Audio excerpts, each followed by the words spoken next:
Hello friends. आज हम पढ़ने जा रहे हैं क्लास 7th इंग्लिश हनीकॉम का चैप्टर 1 का पार्ट 2। और आपने पार्ट 1 नहीं देखा है तो कृपया करके उसे देख लें please. The king turned round and saw a beard man. राजा मुड़ा और एक बियर्ड मैन मतलब जो दाढ़ी बियर्ड में होता है दाढ़ी, तो एक दाढ़ी वाला आदमी उसे दिखा। तो हिज हैंड वॉज प्रेस्ड मतलब उसने अपने जो पेट है उसको प्रेस कर रखा था अपने हैंड से। किसने? बियर्ड मैन ने। From which blood was blowing, और जो मतलब जो ब्लड है मतलब उसका खून है तो बियर्ड मैन का उसमें से बह रहा है। When he reach the king he fainted. फेंट में से होता है लॉस्ट कॉन कॉन्सिनेशन कॉन्सिनेस मतलब अपना जो आ पाए मतलब जो अपना होश है उसे खो देना, तो उसे फेंट फेंट में गिरना होता है वैसे तो, फेंटेड का इसमें यूज किया गया है। And fell to the ground, और ग्राउंड पर गिर गया। The king and the hermit remove the man cloth, राजा और हर्मिट ने उसके सारे कपड़े उतार लिए। And found a large wound in his stomach, और उसके पेट में बहुत बड़ा एक घाव देखा, घाव मिला उनको। The king wash the end cover it with his handicraft, और जो राजा है उसने उसे पहुंचा और अपने जो रूमाल है, हैंडीक्राफ्ट में से होता है रूमाल, तो उसे रूमाल से भिगो भिगो के उसे वॉश किया। But the blood would not stop blowing, और जो उसका खून है बियर्ड मैन का पर वह नहीं रुका। तो राजा उसे बार बार करता ही रहा जब तक रिड्रेस में होता है ड्रेसड अगेन मतलब उसको ड्रेस करता है मतलब उसे साफ करता रहा जब तक जो खून बंद नहीं हुआ। द मैन फेल्ट बेटर, जो जो मैन है वो उसने अच्छा महसूस किया।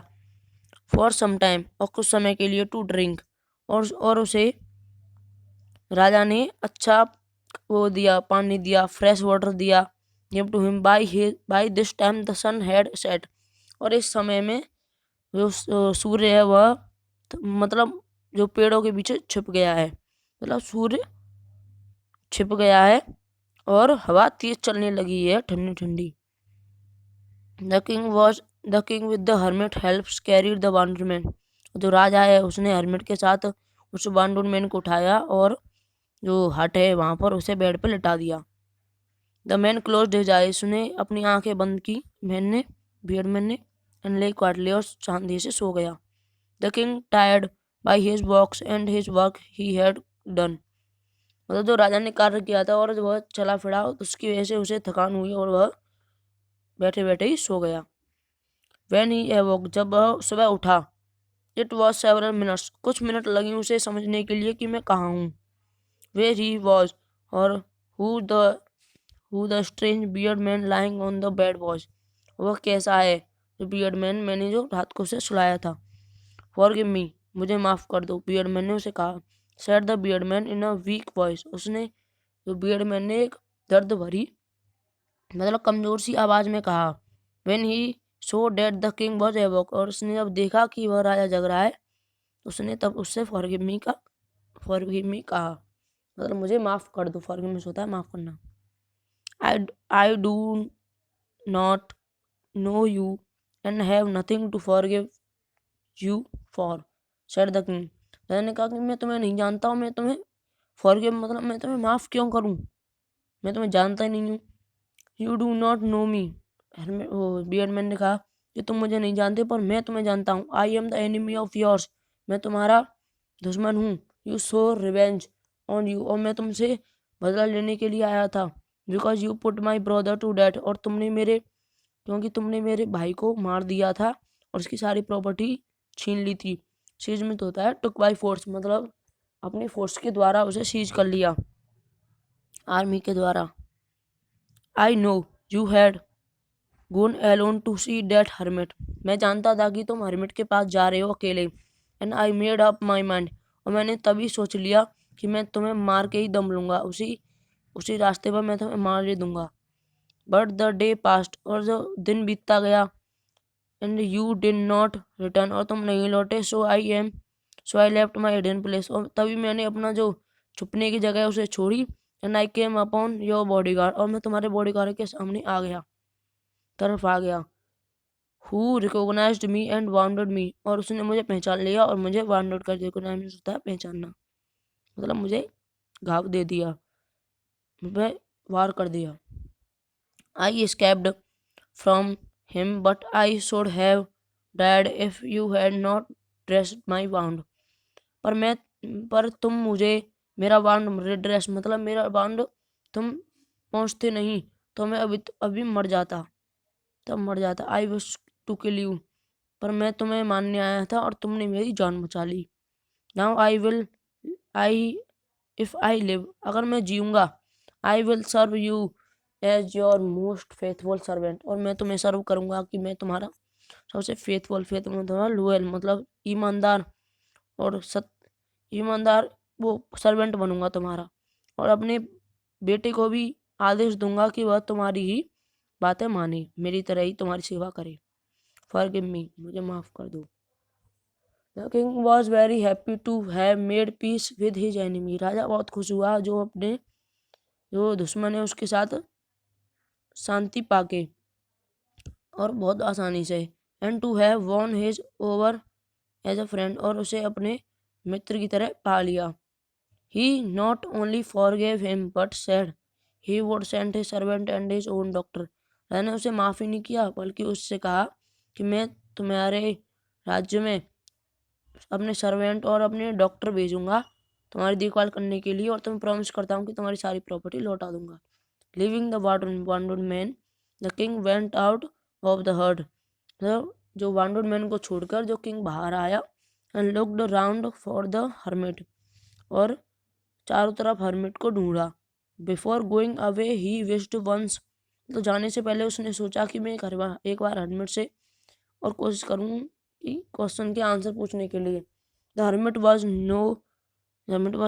ऑन हिज नीज, मतलब नीज मतलब घुटनों पे। हर्मिट अपने घुटनों पर बैठा हुआ, तो उसने राजा ने 2 बैट्स खो दी थी रात को शाम को, तो उसमें उसने बीज डाल रहा था, बीज काट रहा था। The king went up to the hermit and said, राजा हर्मिट के पास गया और उससे कहा, फॉर द लास्ट टाइम, एक बार last time, I beg you to answer my question, मैं आपसे भीख मांगता हूँ। मैं आपसे बेग मतलब वैसे तो भीख मांगना होता है, बस में कहना कहा गया है कि मैं आपसे अपने क्वेश्चनों का एक लास्ट बार आंसर मांग रहा हूँ। जो ऑलरेडी बीन आंसर्ड, हरमन ने कहा कि तुमको तुम्हारे क्वेश्चनों का आंसर पहले ही मिल चुका है। Still bending down to the ground and looking up at the king as he stood before him, मतलब जो हर्मिट है वो बैठा बैठा राजा की तरफ देख रहा है और वह उठा। How have I been answered, king ने कहा कि मैंने आंसर कहाँ, आपने तो मुझे आंसर बताया ही नहीं, आपका मतलब क्या है। डू यू नॉट सी, क्या तुम देख नहीं रहे हो। If you had not pitted my weakness yesterday, अगर तुम मेरी वीकनेस पर तुम्हें दया पिटे मतलब दया नहीं आती कल, and had not dug these beds for me, और तुम मेरे लिए ये बैट्स नहीं कूदते तो तुम आज मारे जाते। अगर आज तुम चले जाते तो तुम उस बियर्ड मैन के हमले से मारे जाते। So the most important time was when you were digging to the bed, तुम्हारे लिए सबसे इम्पोर्टेंट वन टाइम था तब तुम बेड खोद रहे थे। And I was the most important man, और मैं तुम्हारे लिए उस समय मोस्ट इम्पोर्टेंट मैन था। And to do me good was your most important business, और मेरे लिए अच्छा करना ये तुम्हारे लिए सबसे महत्वपूर्ण बिजनेस था।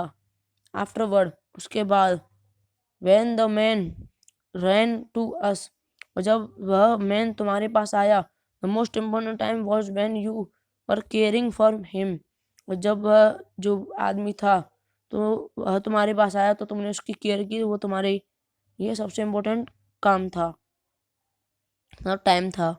Because if you had not dressed his wound, अगर तुम उसके वाउंड को ड्रेस नहीं करते तो वह मर जाता तुम्हें तुमसे बिना शांति किए हुए। So he was the most important man, और वह तुम्हारे लिए सबसे इम्पोर्टेंट मैन था। And was you did for him was your most important business, और तुम उसके लिए अच्छा करो ये तुम्हारे लिए सबसे महत्वपूर्ण बिजनेस था।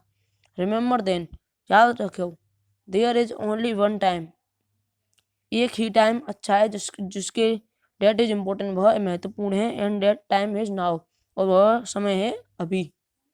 It is the most important time, और यह टाइम मोस्ट इम्पोर्टेंट है। It is the only time we have any power to act, और यही समय है कि जब हम हमारे हाथ में पावर होती है कि हम किसी कार्य पर एक्ट मतलब किसी कार्य को कर सकें। The most necessary person is the person you are with a particular moment, और सबसे इम्पोर्टेंट मैन वो है कि आप जिस समय उसके साथ हो वो आपके लिए सबसे इम्पोर्टेंट मैन है। For no one knows what will happen in the future, और कोई नहीं जान सकता कि फ्यूचर में क्या होगा। And what ever we will meet any one else है, तो हम किसी से मिलते हैं। The most important business is to do that person good, और हमें उसके लिए सोचना चाहिए। मतलब मोस्ट इम्पोर्टेंट बिजनेस, हमारे लिए मोस्ट इम्पोर्टेंट बिजनेस है कि हम उस जो भी हमारे साथ है उस आदमी के लिए अच्छा करें। Because we were sent into the world for that purpose only, और हम इसी पर्पज इसी उद्देश्य के लिए इस दुनिया में भेजे गए हैं। ये लियो टॉल्स्टॉय के द्वारा दिया गया है। हम नेक्स्ट वीडियो में इसके क्वेश्चन आंसर होगा।